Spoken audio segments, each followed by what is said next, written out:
اعوذ باللہ من الشیطان الرجیم بسم اللہ الرحمن الرحیم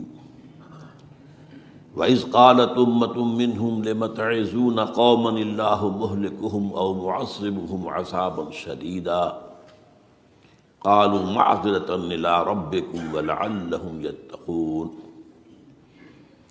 وقال عز وجل كما ورد في آخر سورة الأنبياء وَإِنْ أَدْرِي أَقَرِيبٌ أَمْ بَعِيدٌ مَا تُوعَدُونَ إلى قوله تعالى وَإِنْ أَدْرِي لَعَلَّهُ فِتْنَةٌ لَكُمْ وَمَتَاعٌ إِلَىٰ حِينٍ صدق اللہ العظیم۔ وعن سلمان الفارسی رضی اللہ تعالی عنہ قال قال رسول اللہ صلی اللہ علیہ وسلم لا يرد القضاء إلا الدعاء ولا يزيد في العمر إلا البر رواہ الامام الترمذی رحمہ اللہ۔ رب اشرح لي صدری ويسر لي امری واحلل عقدۃ من لسانی یفقہوا قولی۔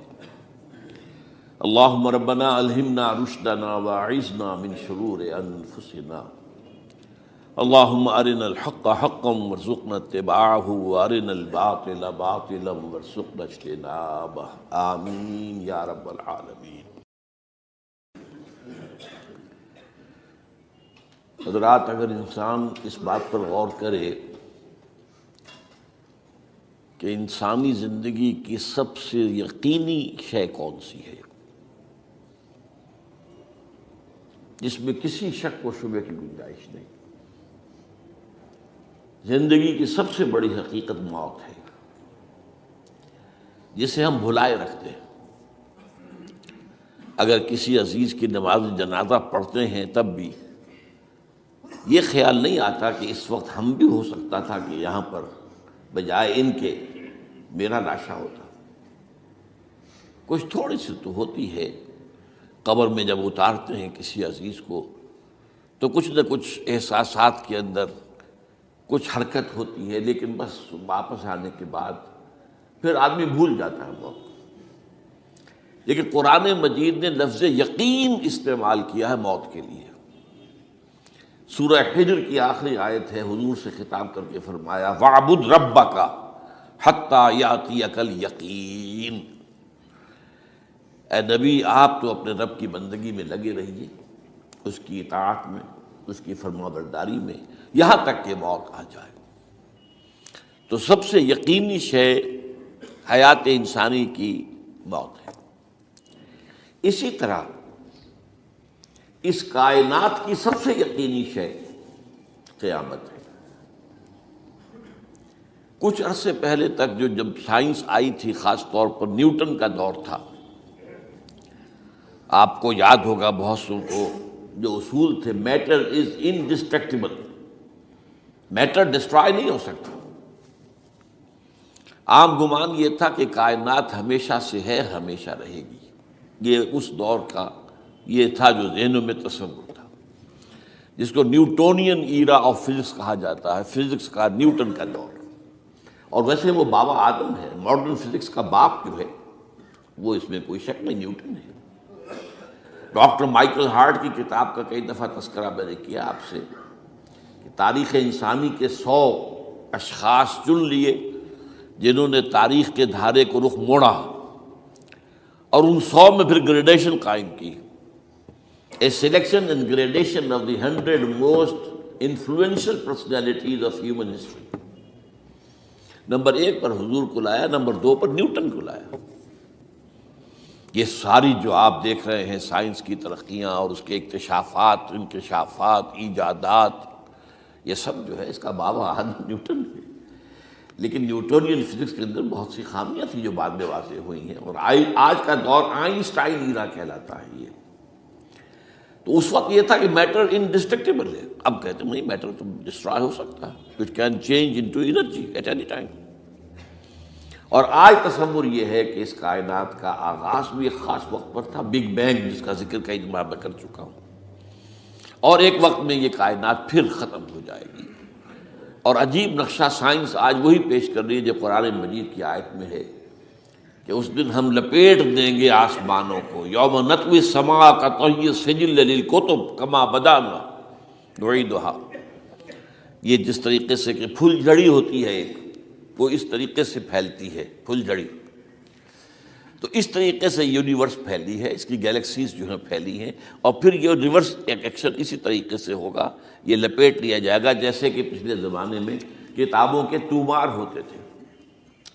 کتابیں اس طرح کی نہیں ہوتی تھی مجلد جو آپ دیکھتے ہیں، بلکہ یہ کہ ایک کاغذ ہو گیا پورا لکھ لیا، اب یہاں پر کچھ گوند لگایا، دوسرا کاغذ لگا دیا، اس کو طے کر لیا، اب اس کے بعد تیسرا کاغذ یہاں لگا دیا، یہ طے کرتے چلے آ رہے ہیں۔ اس کو اسکرولز کہتے تھے، دی ڈیڈ سی اسکرولز بہت مشہور ہوئے ہیں کہ یہ جو بحیرہ مردار ہے اس کے قریب کی کچھ غاروں میں سے انجیل کے بہت پرانے مینuscripts جو برآمد ہوئے تھے، تو ان کو ڈیڈ سی اسکرولز کہتے ہیں۔ تو یہی ہے۔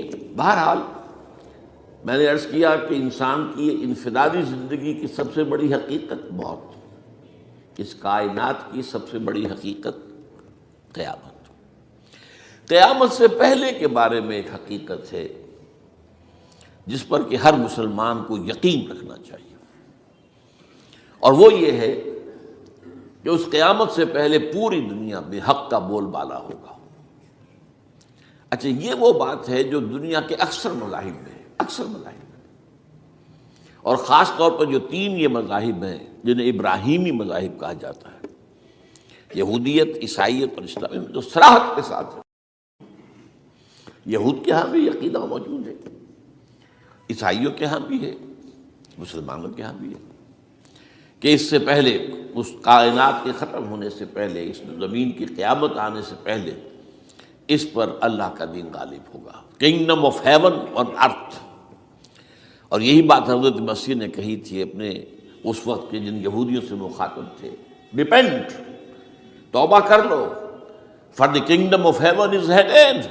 اب جو وہ ہے آسمانی بادشاہت آیا چاہتی ہے، وہ آسمانی بادشاہت تھی حضور کا ظہور صلی اللہ علیہ وسلم، جس سے کہ وہ آسمانی بادشاہت قائم ہوئی اور پھر پھیلی کتنے بڑے علاقے میں، لیکن بہرحال پوری دنیا میں نہیں پھیل سکی، وہ اس کے اسباب کیا تھے وہ اس وقت میرا موضوع نہیں ہے، لیکن پھیلنا ہے اس کو۔ اس سے قبل کیا ہونا ہے، یہ جو تیسری بات میں نے کہی ہے، اس پر آپ کو یقین ہونا چاہیے، اس لیے کہ احادیث صحیح آئی ہوئی ہے، قرآن مجید کا صغرا کبرا دلالت کرتا ہے اس پر کہ حضور کو بھیجا گیا غلبہ دین کے لیے، اور بھیجا گیا پوری نوع انسانی کے لیے، تو جب تک پوری نوع انسانی پر دین غالب نہ ہو، حضور کا مقصد بعثت ابھی مکمل نہیں ہے۔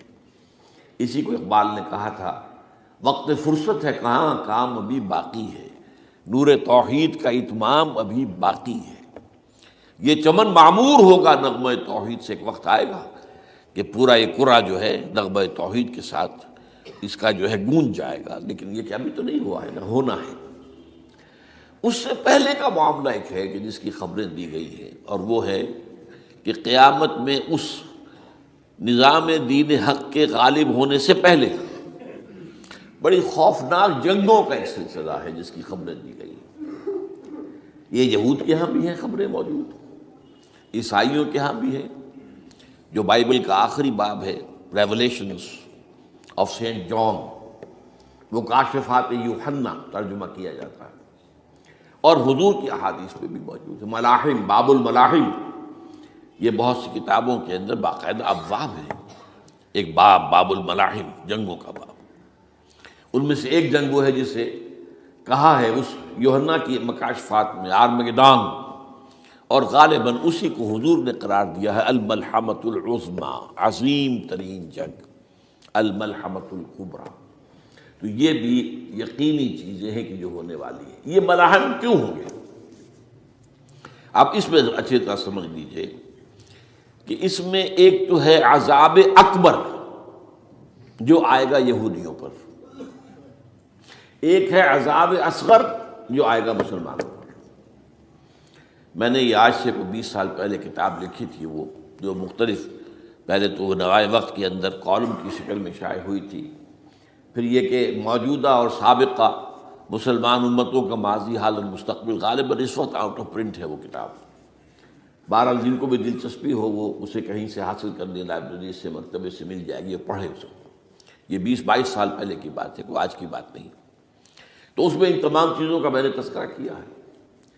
اس لیے کہ عذاب اکبر اس کو کہتے ہیں کہ کسی قوم کا نام و نشان مٹا دیا جائے۔ یہ عذاب اکبر آتا تھا صرف ان قوموں پر جن کے طرف رسول بھیجے گئے اور قوموں نے بحیثیت مجموعی رسولوں کا انکار کیا، ان پر وہ عذاب آئے۔ اسے عذاب استیصال بھی کہتے ہیں۔ فقطع دابر القوم الذین ظلموا، ان کی جڑ کاٹ دی گئی۔ ایک جڑ کاٹنا ہوتا ہے، ایک درخت کو کاٹنا ہوتا ہے۔ درخت تو کٹے گا تو پھر دوبارہ جڑ میں سے شاید وہ نکل آئے، لیکن نہیں، جڑ سے اکھیڑ۔ لا یری الا مساکنہم، یہ عذاب جو ہے اب کسی قوم پر نہیں آ سکتا، اس لیے کہ اب کوئی رسول تو آئے گا ہی نہیں، لیکن ایک قوم پر یہ تاریخ کے قرضے کی حیثیت سے موجود ہے، اور وہ قوم یہود ہے۔ ان کی طرف رسول بھیجے گئے حضرت عیسیٰ ابن مریم، رسولا الی بنی اسرائیل، اور انہوں نے یہ بات تو بہت دور کی تھی کہ مانتے انہیں اور ان پر ایمان لاتے، الٹا جو کچھ کیا ہے آپ کو معلوم ہے۔ انہیں ولد الزنا قرار دیا، جادوگر قرار دیا، واجب القتل قرار دیا، اور اپنے بس پڑتے سولی پر چڑھوا کر دم لیا۔ حالانکہ باہر ہوا یہ نہیں ہے، اللہ نے انہیں اس سے پہلے ہی زندہ اٹھا لیا آسمان پر، اور دوبارہ وہ آئیں گے۔ بہرحال لیکن اس قوم کے اوپر وہ عذاب جو ہے وہ قرض ہے تاریخ کا، وہ قرض ادا ہوگا۔ حضرت مسیح علیہ السلام ہی آئیں گے دوبارہ، اور ان کے ہاتھوں اس امت کا خاتمہ ہوگا، ایک ایک فرد ختم ہو جائے گا۔ یہ جب میں نے یہ باتیں کہی تھی تو امریکہ میں یہودیوں نے بڑا شور مچایا، میرے خلاف جو ہے ان کی ایک مہم نکلی یہودیوں کی طرف سے کہ اس کی کتابیں وغیرہ، اس کے ویب سائٹ بند کرو، یہ جو ہے اینٹی سیمیٹک ہے، یہ کہتا ہے سب یہودی قتل ہو جائیں گے۔ یہاں پر بھی جو میرے ساتھ ایک ڈائلاگ کرنے کے لیے جو 12-13 پروفیسر آئے تھے امریکہ وغیرہ سے، ان میں سے جو یہودی تھا تو اس نے بہت ناراضگی کا اظہار کیا، آپ کہتے ہیں سارے یہودی ختم کر دیے جائیں گے۔ یہ بات ظاہر بات ہے پیلیٹیبل نہیں ہے، لیکن پھر ہمارے ساتھی جو وہاں پر تھے امریکہ میں پریشان ہوئے کہ آپ کے خلاف یہاں پر اب یہ مہم شروع ہو گئی ہے۔ تو میں نے بتایا کہ یہ تو جو زائنسٹ ہے، جوش زائنسٹ، اور اس کے ساتھ ہیں کرسچن زائنسٹ۔ کرسچن زائنسٹ کا رسالہ نکلتا ہے ٹرمپٹ، دی فلاڈلفیا ٹرمپٹ، اس کے مدیر نے خود لکھا ہے کہ 80% یہودی قتل ہو جائیں گے۔ اس کو میں نے یوں سمجھا ہے کہ 20% وہ ہوں گے کہ جو حضرت مسیح کی آمد ثانی پر ایمان لے آئیں گے، وہ بچ جائیں گے، لیکن باقی جو اڑے رہیں گے اس کے بعد بھی تو وہ ختم کیے جائیں گے۔ تو یہ عذاب الاکبر جو ہے تاریخ کا ایک قرض ہے کہ جو ادا ہوگا، ورنہ کسی اور قوم پر یہ عذاب اکبر اب نہیں آ سکتا۔ لیکن دوسرے درجے میں یہ عذاب ہوگا امت مسلمہ پر۔ امت مسلمہ بھی تو عذاب کی مستحق ہو گئی۔ وہ عذاب جو یہودیوں پر بہت پہلے آئے تھے، ضربت علیہم الذلۃ والمسکنۃ وباؤوا بغضب من اللہ، یہ تھا کہ نہیں تھا؟ حالانکہ انہوں تو یہ خیال تھا کہ we are the chosen people of the Lord, ہم تو اللہ کی منتخب قوم ہے۔ وی آر دی، قرآن کہتا ہے کہ ان کا قول یہ تھا نحن ابناء اللہ واحباؤہ، ہم تو اللہ کے بیٹوں کی طرح ہیں اور اللہ کی جو ہے بہت چہیتے ہیں۔ کہ عذاب آئے، نبوکدنضر کے ہاتھوں آیا، اسیرینز کے ہاتھوں آیا، پھر یونانیوں کے ہاتھوں، الیگزینڈر دی گریٹ کے ہاتھوں آیا، پھر رومنوں کے ذریعے سے آیا، اور پچھلی صدی میں جرمنوں کے ذریعے سے آیا۔ تو عذاب آئے، یہ عذاب تو، لیکن قوم ختم نہیں ہوئی۔ وہ عذاب اکبر نہیں تھے، یہ عذاب مختلف حصوں میں آئے اور بڑی بڑی تباہیاں آئیں، لیکن وہ عذاب اکبر نہیں تھے۔ اسی طرح کے عذاب ہم پر بھی آئے، ہم پر کروسیڈرز آئے اور لاکھوں مسلمان قتل ہوئے۔ یروشلم ہمارے ہاتھ سے 88 برس تک نکلا رہا، اور اس پر عیسائیوں کا قبضہ رہا، ندیاں خون کی بہہ گئی مسلمانوں کی، اور پورا میڈیٹرینین کا ایریا جو ہے تقریباً قبضے میں رہا ہے عیسائیوں کے۔ پورا یورپ اس وقت آیا تھا۔ یہ جو کروسیڈ 250 برس تک وہ جاری رہے، waves after waves of the crusaders coming and attacking and conquering the cities. یہ جتنی بھی فلسطین وغیرہ کا علاقہ ہے اس کے اندر ان کا سارا، اور شام کا علاقہ ساحلی۔ پھر آپ کو معلوم ہے ہمارے اوپر عذاب اس سے بھی بڑا، اس سے کئی گنا بڑا آیا تاتاریوں کے ہاتھوں، کروڑوں کے قریب انسان جو ہے مسلمان قتل ہوئے۔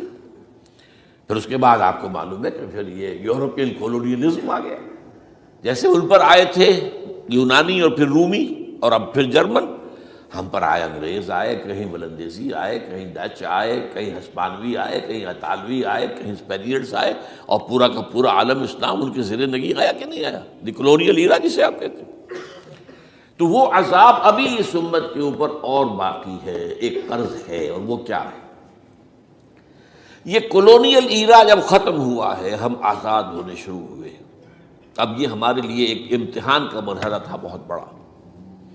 آزاد ہو کر تم کیا کرتے ہو؟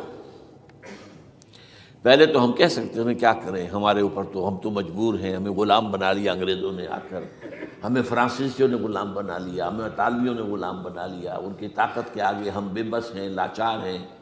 ٹھیک ہے، لیکن اب آزادی دے کر فَيَنظُرَ كَيْفَ تَعْمَلُونَ، اب تمہیں آزادیاں دے کر پھر اللہ دیکھے گا تم کرتے کیا کیا ہم نے۔ جو مسلمان قوم ملک آزاد ہوا اس نے یا تو اپنا قبلہ بنایا واشنگٹن کو یا بنایا ماسکو کو، کسی نے قرآن کو اپنا امام نہیں بنایا۔ دعائیں مانگتے ہیں وَاجْعَلْهُ لَنَا إِمَامًا وَنُورًا وَهُدًى، لیکن اس کو امام بنانا، اپنا امام بنانا، اس کے پیچھے چلنا، اس کے احکام کو نافذ کرنا، اس کی شریعت کی تنفیذ کرنا، یہ اس کی تہذیب، اس کا تمدن دیا ہوا، اس کا معاشی نظام دیا ہوا، اس کو قائم کرنا، زیرو۔ اس لیے بہت بڑے عذاب کے ہم مستحق ہیں۔ بات کڑوی ہے، اچھی نہیں لگے گی، لیکن میں یہ آج سے نہیں کہہ رہا ہوں، میں سن 80 سے یہ باتیں کر رہا ہوں، نوٹ کر دیجیے اس بات کو۔ البتہ اس میں یہ ہے کہ اس امت کا معاملہ سب کا ایک جیسا نہیں، لیسو سواء، جیسے سورہ آل عمران میں کہا گیا ہے کہ یہ اہل کتاب بھی سب ایک جیسے نہیں ہیں، ان میں بھی کچھ نہ کچھ نیک لوگ تھے، امت قائمۃ آناء اللیل، راتوں کو کھڑے رہنے والے، عبادت کرنے والے موجود تھے۔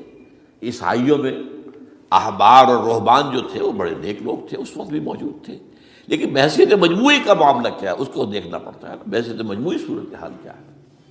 تو صورتحال کیا ہے کہ ہم نے کہیں بھی اللہ کے دین کو قائم نہیں کیا، مذہب تو ہے لیکن ظاہر بات ہے کہ جرم جو ہے تو پوری امت کا، لیکن سب برابر نہیں ہے۔ سب سے بڑے مجرم عرب مسلمان، کیوں؟ انہیں اللہ نے جو مقام دیا وہ کسی اور کو نہیں دیا، حضور ان میں سے تھے، یہ رتبہ بلند ملا جس کو مل گیا، رسول عربی ہے نا۔ نمبر 2، ان کی مادری زبان میں اللہ کی کتاب موجود ہے، انہیں اس کو سمجھنے کے لیے کوئی نئی زبان پڑھنے کی ضرورت نہیں ہے۔ کوئی ہمارے لیے تو یہ صرف پڑھیں، نحو پڑھیں، یہ پڑھیں، وہ پڑھیں، تب کہیں جا کر اپنی آنکھ سے قرآن پڑھیں، ورنہ ترجمہ پر گزارا کریں۔ ترجمہ ظاہر بات انسپائر نہیں کر سکتا آدمی، ترجمہ تو سیکنڈ ہینڈ نالج ہے۔ جب آپ ترجمہ پڑھ رہے ہیں تو گویا کہ آپ اس مترجم کی آنکھ سے پڑھ رہے ہیں، اپنی آنکھ سے تو نہیں پڑھ رہے۔ لہٰذا یہ سب سے بڑا عذاب تو ان پر آنا ہے۔ وہ جو میں بیان کر چکا ہوں، گریٹر اسرائیل کے قیام کا معاملہ کیا ہے، تباہی تو انہی ملکوں پر آئے گی نا، وہ شام ہے، عراق ہے، اس کے لیے پہلا قدم اٹھایا تھا، ابھی تو اس کو ناکام بنا دیا ہے۔ اللہ تعالیٰ کی جو بھی حکمت ہے، جو عراق پر حملہ تھا وہ اصل میں اس لیے تھا کہ گریٹر اسرائیل کی طرف پہلا قدم تھا۔ شہرون نے کہہ دیا تھا یہ جو پڑا ہوا ابھی کہیں مرا نہیں ہے، اس نے کہا تھا جیسے یہ صدام کی حکومت ختم ہوئی ہے، اس کے مجسمے گرائے گئے ہیں کہ ان قریب عراق پر ہمارا قبضہ ہوگا، یہ اصل میں تھا اس گریٹر اسرائیل کی طرف پہلا قدم۔ لیکن بات ہونا نقشے جو اب آ رہے ہیں دنیا میں اب تو بہت عام ہو گیا، 2006 سے چھپا ہوا نقشہ ہے وہ، اور ہمارے اخبارات میں اس کا آدھا ابھی آیا ہے، باقی آدھا تو دیا ہی نہیں گیا، باقی آدھا ہے مڈل ایسٹ سے متعلق۔ وہاں جو نئی تقسیم ہونی ہے، عراق کے 3 حصے ہونے ہیں، ایک حصہ کردستان کے ساتھ مل جائے گا، وہ گریٹر کردستان، ایران کا کردستان، عراق کا کردستان، ترکی کا کردستان ملا کر ایک کردستان۔ جیسے ہمارے ہاں پاکستان کا بلوچستان، افغانستان کا بلوچستان اور ایران کا بلوچستان ملا کر گریٹر بلوچستان بنے گا، یہ ممکن نقشہ، یہ نقشہ تو اس میں دیا گیا ہے جو اب اخبارات میں چھپے۔ وہ اگلا حصہ جو ہے وہ میں آپ کو بتا رہا ہوں، اور جو سعودی عرب کے ٹکڑے ہوں گے کہ ایک چھوٹی سی ریاست بنا دی جائے گی مکہ مدینہ شہروں کے اوپر مشتمل، یہ ویٹیکان ہوگا، جیسے ویٹیکان سٹی ہے روم کے اندر، یہ عیسائیوں کا ایک بڑا مرکز ہے، تو وہ ایک چھوٹی سی حکومت اسے کہتے ہیں، علیحدہ ہے۔ وہاں اطالوی حکومت کا قبضہ نہیں ہے، وہاں پہ ان کی اپنی حکومت ہے، پوپ کی حکومت ہے۔ ایسے ایک ویٹیکن، گویا کہ ایک مسلم ویٹیکن بنا دیا جائے گا مدینہ، یہ ان کے نقشے ہیں۔ یہ نہ سمجھے کہ ایسا ہوگا، یہ تو اللہ جانتا ہے، لیکن یہ کہ جو ہوگا وہ تو میں نے کئی دفعہ کہا، وہ تو اللہ کو معلوم ہے۔ یمکرون و یمکر اللہ، وہ اپنی سے چالیں چل رہے ہیں، اللہ اپنی چال چل رہا ہے، لیکن نقشے ان کی یہ۔ بہرحال اس میں جو بھی ہے یقیناً ایک حد تک کامیابی انہیں ہوگی جس کی خبریں ہمیں دی گئی ہیں۔ گریٹر اسرائیل ایک دفعہ قائم ہوگا، سعودی عرب سے بھی شمالی حصہ لے لیا جائے گا، مدینے میں داخل نہیں ہو سکیں گے بس۔ اچھا، مکے کو وہ کلیم ہی نہیں کرتے، مکے سے انہیں کوئی سروکار نہیں ہے، لیکن یہ کہ مدینے کو وہ کہتے ہیں یہ ہمارا ہے، ہمیں یہاں سے نکالا گیا تھا۔ اور وہاں لیکن حدیث میں ہے کہ مدینے میں داخل نہیں ہو سکے گا دجال اور اس کی جو فوج ہے، لیکن باقی شام، عراق، فلسطین، لبنان اور ترکی کا جنوبی حصہ اور مصر میں جو ہے یہ سینائی پیننسلا کے ساتھ ساتھ سارا، وہ اس پر تو رو رہے ہیں ابھی تک یہودی کہ کیوں واپس کر دیا سینائی پیننسلا۔ 1967 وار میں ہم نے جیتا تھا اسے، بعد میں وہ اسحاق ریبن اور یاسر عرفات کے درمیان دوستی کروائی تھی کلنٹن نے، جس کے نتیجے میں وہ واپس آیا ہے۔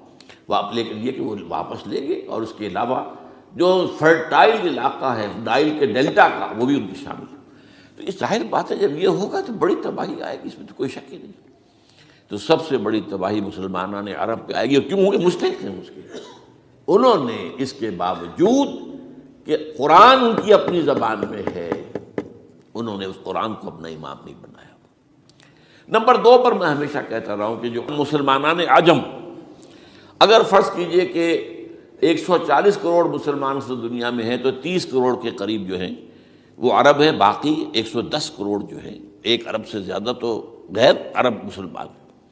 ان میں سب سے بڑے مجرم جو ہیں وہ ہم مسلمانان پاکستان۔ ہم نے ایک تقسیم کرائی اسلام کے نام پر، ہم نے کہا کہ ہم اسلام کا نظام قائم کریں گے، اور اللہ نے ہمیں معجزے کے طور پر وہ ملک عطا کر دیا پاکستان۔ اب قمری حساب سے 63 برس گزر چکے ہیں، جو آپ 61 کہتے ہیں، اگر قمری حساب رکھیں 63 برس ہو چکے، کہاں ہے وہ اسلام؟ لہذا مستحق۔ لیکن اب اس میں یہ ضرور ہے کہ ابھی پاکستان کے معاملے کو میں سمجھتا ہوں کہ ہینگنگ ان دی بیلنس والا معاملہ ہے، ابھی نہیں کہہ سکتے۔ اللہ تعالیٰ شاید کوئی توفیق دے دے، کوئی معجزہ ہو جائے، کیونکہ میرا تو یقین یہ ہے کہ یہ قائم بھی معجزے سے ہوا ہے، جس پر میں نے تفسیراً کتاب میں لکھا ہوا ہے اپنی استحکام پاکستان، اور اب کوئی دوبارہ معجزہ ہو سکتا ہے۔ اور وہ معجزہ کیا ہوگا؟ کہ پوری قوم میں توبہ کی ایک کیفیت پیدا ہو جائے، اللہ کے کرنے سے ہو سکتی ہے۔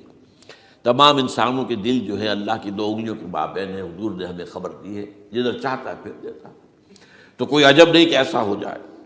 بہرحال اس اعتبار سے میں آپ سے عرض کر رہا ہوں کہ یہ پاکستان کے بارے میں نے جو آپ کو 2 آیتیں سنائی ہیں سورہ انبیاء کی، اس آخر کے حصے میں آئی ہیں سورہ انبیاء میں، وَإِنْ أَدْرِي أَقَرِيبٌ أَمْ بَعِيدٌ مَا تُوعَدُونَ۔ دیکھو لوگوں، مجھے یہ معلوم نہیں ہے کہ جس عذاب خداوندی کا تم سے وعدہ کیا جا رہا ہے وہ قریب آ گیا یا دور ہے۔ یہ حضور سے کہا جا رہا ہے، قل، آپ یہ کہہ دیجیے، إِنْ أَدْرِي أَقَرِيبٌ أَمْ بَعِيدٌ مَا تُوعَدُونَ۔ ساتھ ہی یہ بھی فرمایا وَإِنْ أَدْرِي لَعَلَّهُ فِتْنَةٌ لَكُمْ وَمَتَاعٌ إِلَىٰ حِينٍ، اور مجھے نہیں معلوم، ہو سکتا ہے کہ یہ تمہارے لیے ایک فتنہ بن کر معاملہ آ گیا ہو اور ابھی تمہیں اور مہلت دے دی جائے۔ اس حوالے سے ہم نہیں کہہ سکتے۔ اب آپ کو معلوم ہے، میں تفصیل سے بیان کر چکا ہوں جس طریقے سے مجموعی طور پر پاکستان کا گھیراؤ کیا گیا ہے، اور جس طریقے سے یہ جتنا نیو کونز کا اور کرسچین اور جو جیوش زائنس ہیں، اور اب ان کے اندر اضافہ کیجیے ہندو زائنس کا، اب یہ جس طریقے سے گھیرے کے اندر لے رہے پاکستان کو، جس طرح بھارت کی فوج افغانستان میں بھی آ رہی ہے، اس نے اپنے کتنے قونصل خانے کھولے ہوئے ہیں افغانستان میں، کس لیے؟ جو کچھ وہ ہو رہا ہے بلوچستان کے اندر، جو کچھ ہمارا پورا صوبہ سرحد ہے، اور اس سے آگے بڑھ کر جو کچھ کراچی میں ہو رہا ہے، یہ سارے معاملات جو ہیں وہ دیکھ لیجئے تو گویا کہ باہر سے ہمارا گھیراؤ مکمل ہو چکا ہے۔ اور اس میں یہ ہے کہ تازہ جو بمبئی کے اندر جو ہوئے ہیں معاملات، وہ نوٹ کیجئے کس طریقے سے اب اسے کہا جا رہا ہے کہ کچھ مسلمانوں نے کیا ہے، حالانکہ اس کے اندر سب سے بڑا ثبوت یہ ہے کہ ایک ہندو ہیمنت جس نے کہ وہاں ساری تحقیقات کی کہ سمجھوتا ایکسپریس کو جو اڑایا تھا کس نے اڑایا تھا، اس کی انہوں نے کہا جب کی ہے تحقیقات، اب یہ اس کو گیو دم دی کریڈٹ۔ ہندو قوم کے اندر کم سے کم یہ بھی بات موجود ہے، جہاں وہ بدماشیاں ہیں وہاں یہ بھی ہے، یہ خیر بھی ہے، جہاں برائیاں ہیں ان کے اندر وہ خوبیاں بھی ہیں۔ ان کا ایک کمیشن ہے، اس نے صاف ایک ہندو کو، اور ہندو بھی سرونگ کرنل، کہا یہ ہے ماسٹر مائنڈ، اس نے کروایا، اور وہ گرفتار ہوا، serving kernel of Bharat army. تو اب ظاہر بات ہے کہ اس کو مارا گیا ہے بمبئی میں، اس کو مسلمان کاہے کو مارے گے؟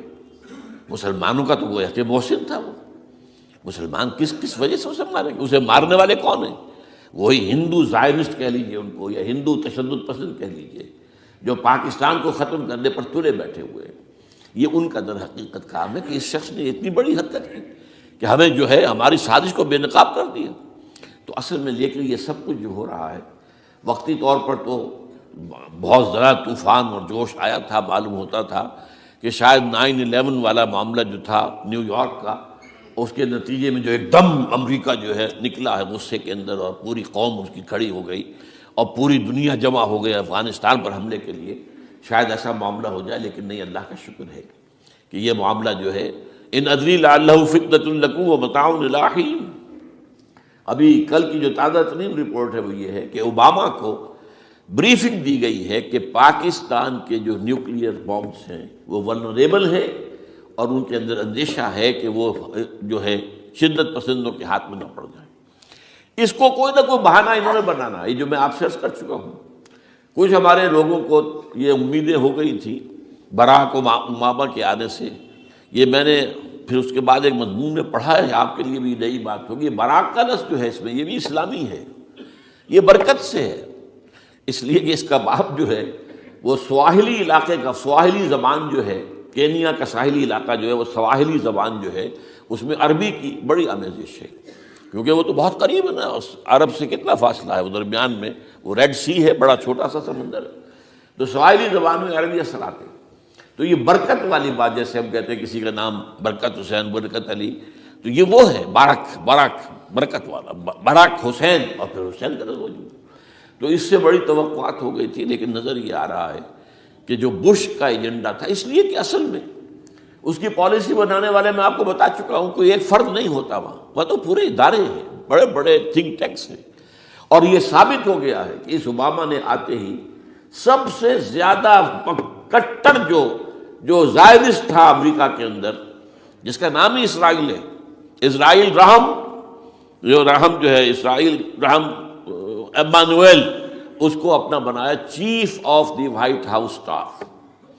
اور یہ وہ شخص ہوتا ہے کہ جو گویا کہ جس کے گھیرے میں ہوتا ہے صدر امریکہ کا۔ صدر سے کون مل سکتا ہے یہی فیصلہ کرے گا، کون نہیں مل سکتا یہ فیصلہ کرے گا، کون سی رپورٹ صدر تک جائے گی یہ فیصلہ کرے گا، کون سی رپورٹ روک لی جائے گی یہ فیصلہ کرے گا۔ تو گویا کہ صدر کے کان بھی ہو، صدر کی آنکھ بھی ہو، لہذا صدر جو ہے اس کے تو اوپر گھیرا ہوتا ہے۔ اور اس سے بھی آگے بڑھ کر نوٹ کیجیے، میں نے آپ کو پہلے بتایا بھی تھا، ساؤتھ ایشیا کے لیے اس نے اپنا ایڈوائزر بنایا ہے ایک ہندو کو، اس کا نام جو ہے سونال شاہ۔ اور یہ جو ہندوؤں کی تنظیم ہے، جو انتہائی جو ایکسٹریمسٹ ہندو ہیں، وشوا ہندو پریشد، یہ وشوا سری پرشانت ہے، جس کا اسٹوڈنٹ ونگ ہے بجرنگ دل کا یاد۔ ساؤتھ ایشیا سے مراد بھارت اور پاکستان، اس کے معاملات میں اس کا ایڈوائزر جو ہے سونال شاہ ہے۔ تو حالات جو ہے اس اعتبار سے انتہائی یوں سمجھیے کہ خطرناک۔ اور دوسری طرف اندرون معاملہ کیا ہے؟ سائنس کی دو اصطلاحات آپ نے سنی ہوگی، centrifugal forces, centripetal forces. Centrifugal وہ ہوتی ہے کہ جو مرکز سے توڑنے والی ہوتی ہے، بھاگتا ہے ہر ایک مرکز کو چھوڑ کر، یہ سینٹریفیوگل فورسز۔ سینٹریپیٹل وہ ہوتی ہیں جو مرکز کی طرف لانے والی ہوں، جو ایک مرکز کے گرد لوگوں کو جمع کرے، تو مرکز گریز اور مرکز کی طرف رخ کرنے والی۔ ہمارے پاس سینٹریپیٹل فورس صرف ایک ہے، وہ اسلام ہے، اور وہ ہے نہیں۔ ہر چند کہیں کہ ہے، نہیں ہے، کہاں ہے؟ نظام کہاں ہے؟ مذہب تو ہے، مذہب تو انڈیا میں بھی ہے، مذہب امریکہ میں بھی ہے، مذہب کی تو کوئی کمی نہیں ہے۔ فاسٹسٹ گروئنگ ریلیجن میں نے بارہا کہا ہے، دنیا میں مانا جا رہا ہے کہ اسلام، لیکن مذہب دین کے لیے حضور بھیجے گئے تھے دین کو غالب کرنے کے لیے. هو الذی ارسل رسولہ بالہدی ودین الحق لیظہرہ علی الدین کلہ. سینٹریفیوگل فورسز آپ کو یاد ہوگا میں نے گنوا دیا تھا ایک دفعہ. آپ کا نارتھ پول کیا ہے؟ NWFP. وہاں حکومت اس نے کن کی ہے؟ وہ اسفند یار ولی جس کا دادا جس نے پاکستان میں دفن ہونا گوارا نہیں کیا، جن کا پختہ موقف یہ ہے، اس کے باپ کا بھی ولی خاں کا یہ تھا کہ انگریز نے بنایا ہے، پاکستانی انگریز کا بنایا ہوا ہے، یہ انگریزی سازش کے نتیجے میں وجود میں آیا. And they believe in that. اور اس کے ساتھ مولانا فضل الرحمان ہیں جن کے والد مرحوم نے یہ کہا تھا کہ اللہ کا شکر ہے ہم پاکستان کے بنانے کے گناہ میں شامل نہیں تھے. یہ ہیں اس وقت وہاں کی فورسز. اور جنوب میں نہ معلوم کب سے ان کا نقشہ بن رہا ہے، جب سے یہ MQM قائم ہوئی تھی. مہاجر قومی موومنٹ تھی، بعد میں انہوں نے اپنا رنگ بدلا ہے، کچھ تبدیل کیا ہے، لیکن یہ کہ اصل میں تو وہی ہے. گرگٹ رنگ بدل رہے تو اس کی فطرت تو نہیں بدلتی ہے، تو وہی اردو سپیکنگ. اور اب جو ہنگامے ہو رہے ہیں وہ پختون اور اردو سپیکنگ کے درمیان ہنگامے ہو رہے ہیں، اور زیادہ پٹھانوں کو مارا جا رہا ہے، ان کی دکانیں جلائی جا رہی ہیں. یہ بسیں وسیں جتنی جلتی ہیں وہ اس لیے کہ زیادہ تر ٹرانسپورٹ جو ہے وہاں پر وہ پختونوں کے ہاتھ میں ہے. یہ وزیری وغیرہ لوگ جو ہے محسود ہیں، یہ لوگ ہیں وہاں پر جو ہے اکثر و بیشتر بہت سے مساجد کے اندر آپ کو جو امام ملیں گے وہ پٹھان ملیں گے، جو پہرے دار ملیں گے وہ پٹھان ملیں گے.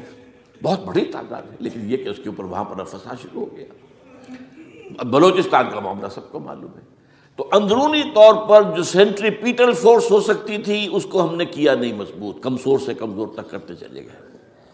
اور اب جو کچھ ہو رہا ہے، اب مضامین آ رہے ہیں، آئلی قوانین میں تبدیلیاں کیوں کی جا رہی ہیں. یہ جو کانفرنس ہوئی تھی جو UNO کے اندر بیجنگ +5 کانفرنس، جو بات اس میں طے اور اس میں یہ تھا طلاق کے معاملے میں مرد اور عورت کو بالکل برابر کر دیا جائے. اب وہی کر رہے ہیں آپ. یہ سفاری آئی کائے کے لیے؟ جیسے مرد طلاق دے سکتا ہے عورت بھی طلاق دے سکتی ہے. اسلام میں یہ نہیں ہے. اسلام میں یہ ہے کہ عورت طلاق لے سکتی ہے، دے نہیں سکتی. وہ لے گی یا تو شوہر سے خود کہے بھائی تم مجھے آزاد کر دو، تم نے مجھے مہر دیا تھا میں واپس کرتی ہوں، یا یہ آدھا لے لو. یا یہ ہے کہ وہ اپنے بڑوں سے بزرگوں سے اور اس کے بڑوں بزرگوں کو بیچ میں ڈالے یا عدالت میں جائے. عدالت اگر کو قائل کر دے گی کہ عدالت کے واقعی اس کے معاملات ان کے صحیح اب نہیں نبھ سکتے، وہ سیپریٹ کر دیں گے. وہ ایک ہے خلا لی جا سکتی ہے، طلاق دی نہیں جا سکتی. یہ فرق رکھا گیا. اسلام میں مرد اور عورت اسینشلی برابر ہیں. As human beings they are equal. کوئی فرق نہیں، کوئی اونچا نہیں کوئی نیچا نہیں. جو بھی انسان کے اندر شرف انسانیت ہے، اشرف المخلوقات ہونے کا جو مقام حاصل ہے، وہ مرد کو بھی عورت کو بھی ہے. ان میں کوئی فرق نہیں. لیکن جب ایک مرد اور ایک عورت مل کر ایک خاندان کی بنیاد ڈالتے ہیں اب وہ برابر نہیں ہے. الرجال قوامون علی النساء. کوئی بھی انسٹیٹیوشن ہو اس میں دو برابر کے سربراہ نہیں ہو سکتے. دونوں کا اختیار ایک جیسا ہو تو کیسے چلے گی گاڑی؟ چل ہی نہیں سکتی. آپ ڈائریکٹر جو ہے 100 بنا لیں، مینیجنگ ڈائریکٹر ایک ہوگا. ظاہر بات ہے دو تو نہیں ہو سکتے. لہذا انسٹیٹیوشن فیملی کے لیے اسلام نے جو نظام دیا ہے، یہی طلاق کا معاملہ ہے، وراثت کا معاملہ ہے. عورت کے ذمے کچھ اور کام لگائے ہیں، مردوں کے ذمے کچھ اور کام لگائے ہیں. مرد ذمہ دار ہے، کفیل ہے، لہذا وراثت میں اس والد کی طرف سے اسے دوہرا حصہ ملتا ہے. لڑکی کی کوئی ذمہ داری ہے ہی نہیں. وہ تو بلکہ شادی بھی ہوگی تو شوہر سے مہر لے گی، لڑکا شادی کرے گا تو مہر دے گا. تو یہ تمام چیزیں جو ہیں آرٹیکولیٹڈ ہیں، یہ ایک دوسرے کے ساتھ منطقی طور پر جڑی ہوئی ہیں، اور وہ جو ہے تباہ کرنے کر تلے ہوئے ہیں ہمارے خاندانی نظام کو. عورت اور مرد کو برابر کر دیا جائے یہ سارا. اور اس سے پہلے جو آیا تھا معاملہ وہ بھی تقریباً یہ ہے کہ زنا کے معاملے سے جو خوف ہو سکتا تھا عورت کو وہ ختم ہو جائے. اس لیے کہ عورت کا معاملہ کیا ہے، اگر زنا سے حمل رہ گیا تو اس کا ثبوت تو آ گیا، کوئی اور گواہ ہے یا نہیں ہے، یہ حمل کہاں سے لائی ہو تم؟ ٹھیک ہے، طے کیا کر دیا. پرچہ بھی درج نہیں ہو سکتا اس کا جب تک کہ 4 چشمدید گواہ جا کر کسی مجسٹریٹ کے سامنے گواہی نہ دیں کہ ہم نے اپنی آنکھوں سے دیکھا ہے. تب پرچہ درج ہوگا، تحقیق اس کے بعد ہوگی. یہ کہاں ہوگا؟ اس کا مطلب ہے وہ خوف ختم، جو خوف ہو سکتا تھا، جو عورت کو روکتا ہے. ایک تو یہ کہ ہمارے ہاں وہ جو بھی آبادی کا معاملہ تھا اور یہ جو برتھ کنٹرول کے معاملے نے آ کر خوف ختم کیے تھے، اور اس کی باقاعدہ جو ہے امریکہ میں، یورپ میں تعلیم دی جاتی ہے، ٹین ایجرز کو اسکولوں کے اندر سکھایا جاتا ہے کہ تم جو چاہو کرو، لیکن یہ کہ یہ ذرا یہ احتیاط کرو، بس اللہ نہ خیر سمجھ۔ وہی اسی رنگ پر ہماری تہذیب کو لے جانا چاہتے ہیں۔ اب یہ دونوں نقشے ایسے ہیں کہ جس کے نتیجے میں، جیسا کہ میں نے عرض کیا، محسوس ایسا ہوتا ہے، یہ میں ابھی کہہ رہا ہوں، میں یقین سے نہیں کہہ سکتا۔ وَإِنْ أَدْرِي لَعَلَّهُ فِتْنَةٌ لَكُمْ وَمَتَاعٌ إِلَىٰ حِينٍ، ہو سکتا ہے، ہوپنگ اگینسٹ ہوپ، ہو سکتا ہے کوئی معجزہ آ جائے اللہ تعالیٰ کی طرف سے، جیسے کہ پہلے معجزہ آیا تھا تو خدایا آن کرم بارے دیگر کن ہے، اللہ دوبارہ بھی معجزہ دکھا، اور ان تمام سختیوں سے، ان تمام سے ہمیں گزار کر، اس کا امکان موجود ہے، امکان کو میں نفی نہیں کر سکتا، اس لیے کہ اللہ کی قدرت ہے۔ یخرج الحی من المیت، مردے سے زندہ کو برآمد کرتا ہے۔ ایک قوم مر چکی ہو، اس میں سے ایک زندہ قوم برآمد ہو جائے، جیسا کہ میں نے پچھلے سال جو تحریک چلی تھی، جو وہ کلا کے، تو میں نے کہا تھا کہ مجھے یہ گمان ہوا کہ میں یہ سمجھ بیٹھا تھا کہ یہ قوم بالکل مر چکی ہے، لیکن نہیں، جان ہے۔ یہ میں اس سے پہلے یہ جملہ کہا کرتا تھا، it's no use whipping the dead horse, لیکن میں نے کہا نہیں، جان ہے اس میں۔ ہمارے ہاں کا پڑھا لکھا طبقہ، تعلیم یافتہ لوگ، انہوں نے جو سختیاں جھیلی ہیں، جس طریقے سے کہ مصائب برداشت کر کے انہوں نے اس تحریک کو برقرار رکھا، اب تک رکھا ہوا ہے، یہ بہت بڑا کارنامہ ہے، اور اس سے معلوم ہوتا ہے، اس سے کچھ نہ کچھ امید کی کوئی کرن پھوٹتی نظر آتی ہے۔ لیکن باقی جو لوگ کہتے ہیں کہ نہیں، بس یہ تو بنا ہے اللہ کے حکم سے اور جا قائم رہے گا، ان سے میں کہا کرتا ہوں کہ وہ اللہ کی سنت سے واقف نہیں ہے۔ اللہ کی سنت سزا کی بھی تو ہے نا۔ اللہ تعالیٰ رسی دراز کرتا ہے، ایک دم کھینچ بھی لیتا ہے، یہ بھی اللہ کی سنت ہے۔ مہلت دیتا ہے، پھر ایک دم جو ہے ایک وقت کے اوپر آ کر فیصلہ بھی کر دیتا ہے۔ جو عجب نہیں، ڈرتے رہنا چاہیے، کچھ پتہ نہیں۔ ما غرک بربک الکریم، یہ قرآن مجید میں یہ مضمون کئی بار آیا ہے کہ لوگوں کو بعض اوقات شیطان جو ہے یہ دھوکہ، اللہ بڑا کریم ہے، بڑا غفور ہے، بڑا رحم کرنے والا۔ بھائی وہ کریم ہے، غفور ہے، لیکن منتقم بھی ہے۔ انا من المجرمین منتقمون، ہم ان مجرموں سے انتقام لے کر رہیں گے۔ وہ تو منتقم بھی تو ہے، وہ سزا بھی تو دیتا ہے۔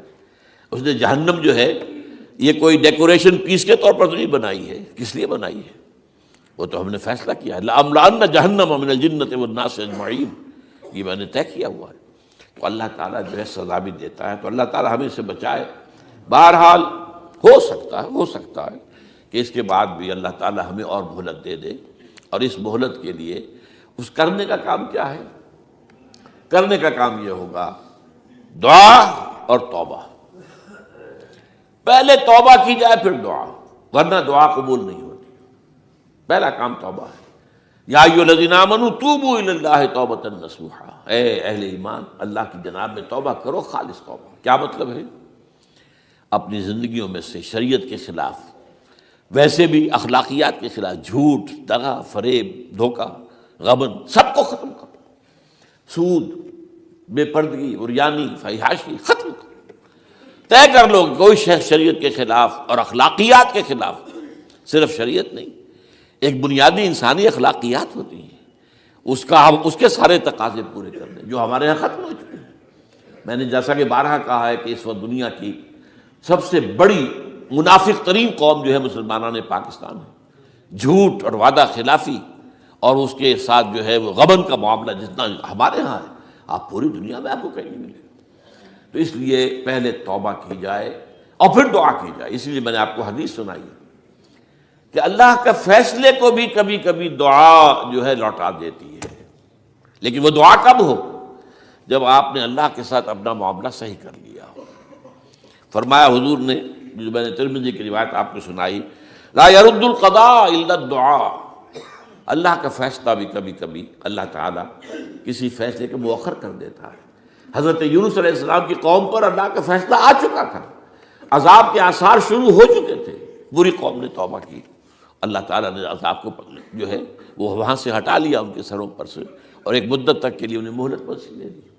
تو اس کے لیے تو یہ ہے کہ توبہ کی جائے اور دعا کی جائے، اور اس میں یہ ہے کہ اس میں توبہ کا ایک حصہ لازماً یہ ہونا چاہیے کہ ہم طے کر لیں کہ اللہ اب مجھے اپنی بہترین توانائیاں، اپنی قوتیں، صلاحیتیں، وسائل خرچ کرنے ہیں اور تیرے دین کو قائم کرنے کے لیے۔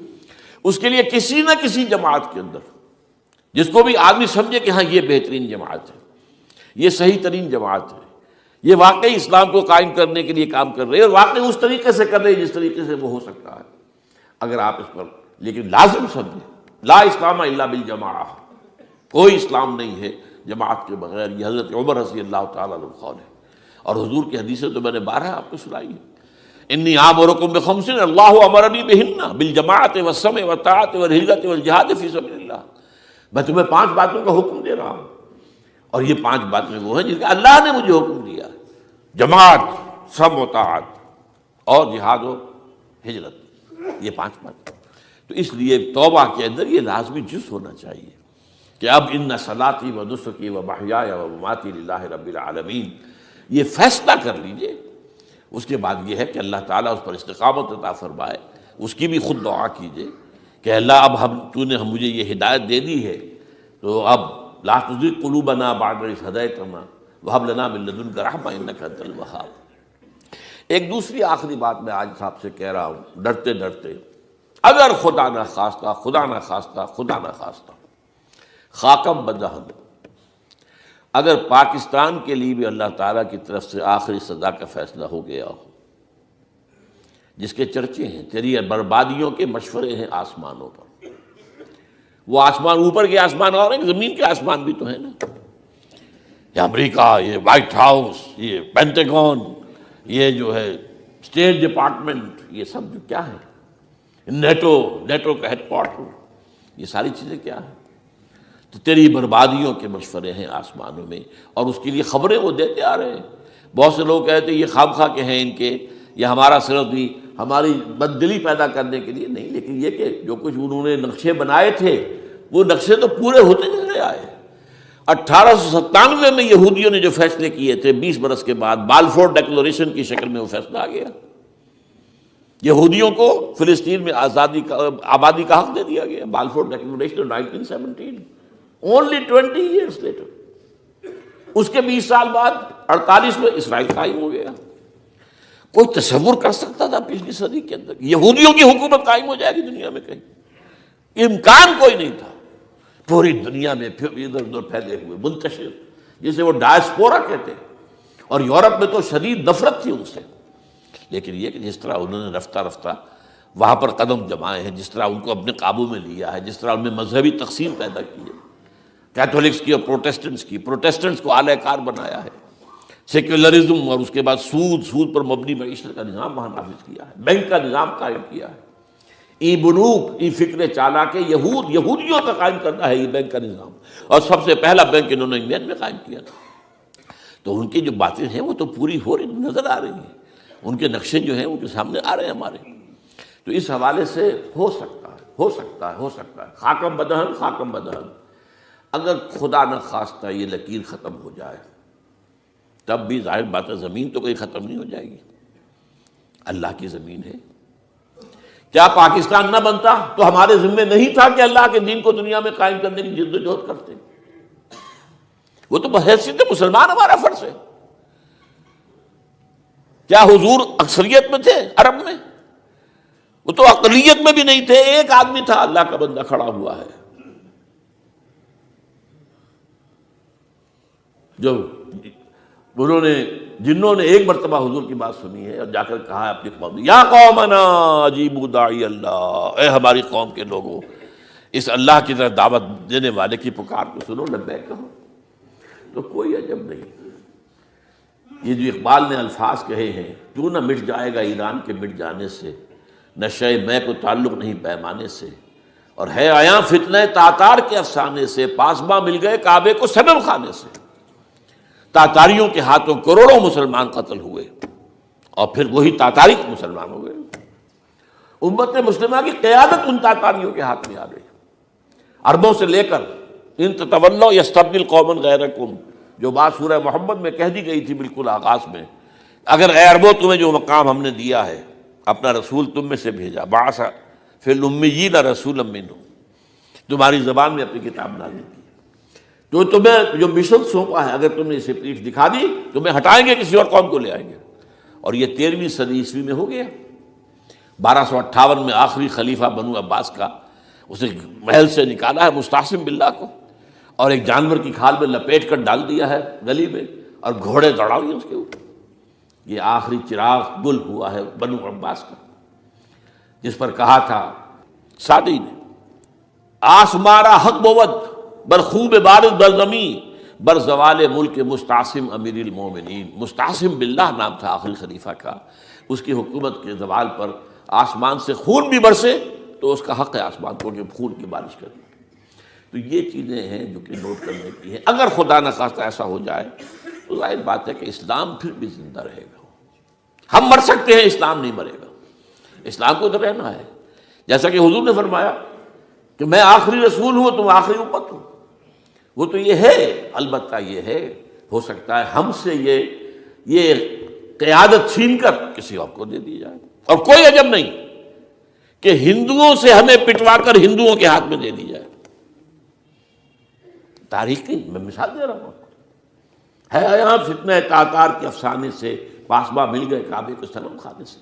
آخر ہندوستان میں 20 کروڑ مسلمان ہے کہ نہیں، بلکہ زیادہ ہے۔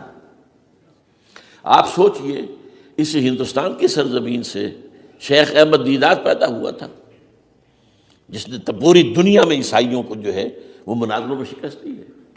اسی ہندوستان سے آج ذاکر نائک کھڑا ہوا، پوری دنیا میں ڈنکا بجا رہا ہے، عیسائیت کے خلاف، یہودیت کے خلاف، ہندو مت کے خلاف، ان کی کتابوں سے، ان کے ویدوں سے، ان کے تمام جو اسکرپچرز ہیں ان کے حوالے سے ثابت کر رہا تمہارا دین غلط ہے۔ تمہارے ہاں تو محمد کی بشارتیں موجود ہیں، دیکھو یہ ہے، یہ کتابیں ہیں، یہ پڑھی انہوں نے۔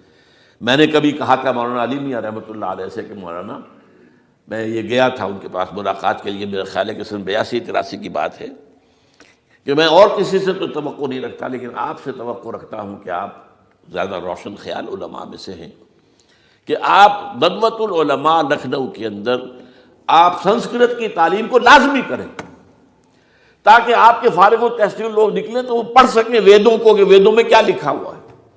ہندو کے ذہن کو تو سمجھے کہ ہندو کا ذہن ہے کیا، اس کا فکر کیا ہے، اس کی سوچ کیا ہے، اس کے عقائد کیا ہیں، جو وہ ظاہر کر رہے ہیں وہی ہے یا واقعی ان کی کتابوں میں کچھ اور ہے۔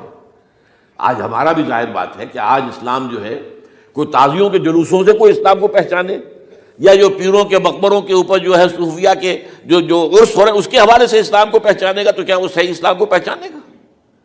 اسی طریقے سے آپ کو ہندو مذہب کا ذہن جو ہے کیا ہے، تو وہ وعدہ کیا کہ ہاں آپ نے بہت اچھی بات کہی ہے۔ 2 سال کے بعد میری ملاقات وہاں ہوئی ایک کانفرنس میں، وہ بھی مضبوط ہے، میں بھی تھا شکاگو میں۔ میں نے پوچھا مولانا وہ آپ نے کیا؟ کہ میں تو بھول ہی گیا۔ یہ ہمارے علماء کا اصل میں معیار ہے، نئی بات کو جو ہے کوئی قبول کرنا ان کے لیے اتنا آسان نہیں۔ آج ذاکر نائک کر رہا ہے، ڈٹ کر کر رہا ہے، ان کے اسکرپچر سے، ان کے حوالوں سے، اپنشد سے، اور تمام جو ان کے جو ہیں ویدوں سے۔ تو یہ کام جو ہو رہا ہے، اسی طریقے سے یہ بھی بات میں آپ کو بتا دوں کہ میرے دورہ ترجمہ قرآن کی جس قدر پذیرائی بھارت میں ہو رہی ہے، پاکستان میں نہیں ہے۔ پاکستان میں تو میرے چینلز بند کر دیے گئے، مجھ پر بہت سے چینلز جو ہیں ان کا دروازہ بند ہے، پی ٹی وی میں تو میرا داخلہ ہی حرام ہے، اور باقی سب سے بند کر دیا گیا۔ ایک جو ہے ہمارے ہاں ایک مائنورٹی کمیونٹی ہے، وہ اتنی زوردار ہے، اور ظاہر بات ہے نیوسنس ویلیو اگر زیادہ ہے تو وہی چیز دنیا میں چلتی ہے۔ آپ کو معلوم ہے بند کرا دیا انہوں نے کچھ عرصے کے لیے۔ اب ذاکر کا پروگرام بھی ممبئی میں بند کرا دیا تھا، لیکن وہاں تو کھل گیا، اس لیے کہ کم سے کم ذاکر نے پچھلے دنوں کہا ہے ایک کانگریس ایک اپنے اجلاس کے اندر، اور یہ عجیب بات ہے، اس سے پہلے اس نے کبھی کوئی سیاسی بات نہیں کی، لیکن اس نے یہ بات کہی ہے کہ پہلے تو کہا جاتا تھا ہندوستان میں کہ مسلمان تعلیم حاصل نہیں کرتے، جاہل ہیں، اس لیے پیچھے رہ جاتے ہیں، اور آج جب مسلمان آگے ہے تعلیم میں، تو اب آئی ٹی کے میدان میں دروازہ بند کر دیا گیا مسلمانوں کا۔ یہ اس نے کھل کر کہا ہے، بامبے کی اسٹیج پر کہا ہے، لیکن اس نے یہ کہا کہ جو کچھ بھی ہے ہندوستان میں، لیکن ایک بات ہے کہ ہندوستان کی عدلیہ صحیح جگہ پر قائم ہے، اس کا مقام درست ہے۔ آپ سوچئے ہمارے ہاں اس کا تصور ہے کہ اس طریقے کی انکوائری کمیٹی آئے، اس طرح کھل کر اس کا جو ہے لوگوں کے سامنے اس کو بیان بھی کر دیا جائے۔ ہمارے ہاں تو کسی انکوائری کمیٹی کی رپورٹ آج تک سامنے آتی ہی نہیں، سب بند۔ کوئی کمیٹی جو بھی کچھ ہو جائے، اس کے بعد کسی کو پکڑنا، سرونگ کرنیل کو پکڑ لینا، تو عدلیہ قائم ہے. جیسے کہ کبھی چرچل نے کہا تھا جب بے انتہا تباہی ہو گئی تھی سیکنڈ ورلڈ وار میں اور لوگ آئے کہ برباد ہو گئے، تباہ ہو گیا، یہ ہو گیا وہ، اس نے کہا یہ بتاؤ کہ برطانیہ میں عدالتیں کام کر رہی ہیں کہ ہاں، بس ٹھیک ہے، پھر یہ ملک قائم رہے گا. یہ معاملہ جو ہے بھارت کے اندر عدالتیں ہیں چل رہی ہیں. تو اس حوالے سے کوئی عجب نہیں، کوئی عجب نہیں. ہمیں اصل میں جیسا کہ میں نے کہا تھا کہ ہم وطن پرست نہیں ہیں، ہم زمین پرست نہیں ہیں. وندے ماترم یہ ہمارا ترانہ نہیں ہے، زمین کے پجاری نہیں ہیں. ہمیں پاکستان سے محبت ہے اور پاکستان کا دفاع کریں گے. اور بڑے عمدہ بات ہے کہ اس موقع پر جو ہے تمام ہماری جو اپوزیشن پارٹیز ہیں وہ جا کر جمع ہو گئی ہیں، آل پارٹیز کانفرنس کے اندر یکجہتی کا ثبوت دیا ہے. یہ اسلام کے لیے ہونا چاہیے، صرف ایک خطہ زمین کے لیے نہیں. اصل میں شے جو ہے ہمیں جو مقصود ہے وہ اسلام ہے.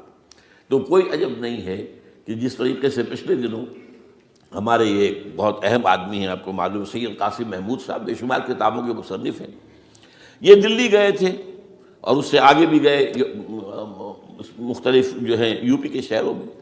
انہوں نے واپس آ کر جو خط لکھا تھا پھر ندائے خلافت میں شائع بھی کر دیا تھا کہ وہاں تو گلی کوچوں میں آپ کا نام گونج رہا ہے. اس درجے وہاں پر یہ درس قرآن کا معاملہ جو ہے. اور اگر آپ نے کبھی پیس ٹی وی پر وہ دیکھے ہوں میرے 10 لیکچر جو میں دے کر آیا تھا آج سے 4 سال پہلے، 15,000 افراد. اور یہ کہنے میں 15,000 نہیں ہے، ورنہ تو اسے 50,000 کا بھی کہا جا سکتا ہے مجمع کو. وہ تو گنتی اس لیے ہے کہ کرسیاں رکھی گئی تھی 15,000 اور ساری کرسیاں فل تھی اور بھی لوگ کھڑے ہوئے تھے، تو 15,000 پلس. کہیں پاکستان میں تو آج تک یہ بات نہیں ہوئی ہے. لیکن یہ کوئی عجب نہیں، قرآن مجید میں سورہ انعام میں نقشہ کھینچ دیا گیا ہے. حضور سے کہا گیا اے نبی آپ مایوس اور بددل نہ ہوں.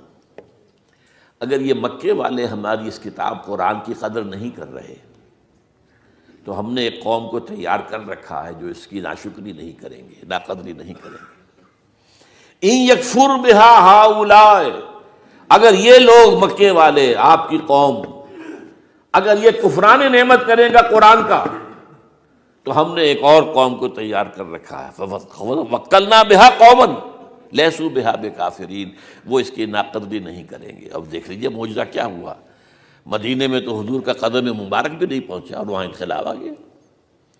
آپ کے 2 ادنا خادم، ادنا شاگرد گئے ہیں، اور مصعب بن عمیر اور عبداللہ بن ام مکتوم جو نابینا تھے رضی اللہ تعالیٰ عنہما، اور وہاں انقلاب آ گیا. دونوں قبیلے ایمان لے آئے، ساری ان کی جو ٹاپ کی لیڈرشپ تھی ایمان لے آئی. اور وہ یثرب جو ہے مدینۃ النبی بن گیا، وہ دارالہجرت بن گیا. تو کوئی عجب نہیں. تو ہمیں تو چمٹے رہنا اسلام کے ساتھ اور اس کے لیے اپنی جد و جہد کو جاری رکھنا ہے. اور اس ملک کے اندر بھی ہر خیر کی بات کی ہم دعوت دیتے رہیں گے، مشورے دیتے رہیں گے. البتہ یہ ہے کہ لوگ کہہ سکتے ہیں کہ تم کس قوم کو، یہ تو ختم عذاب ہونے والا ہی ہے، بس کس کو ڈرا رہے ہو. تو اس لیے میں نے آیت پڑھی تھی اذ قالت امۃ منہم لم تعظون قوما اللہ مہلکہم او معذبہم عذابا شدیدا.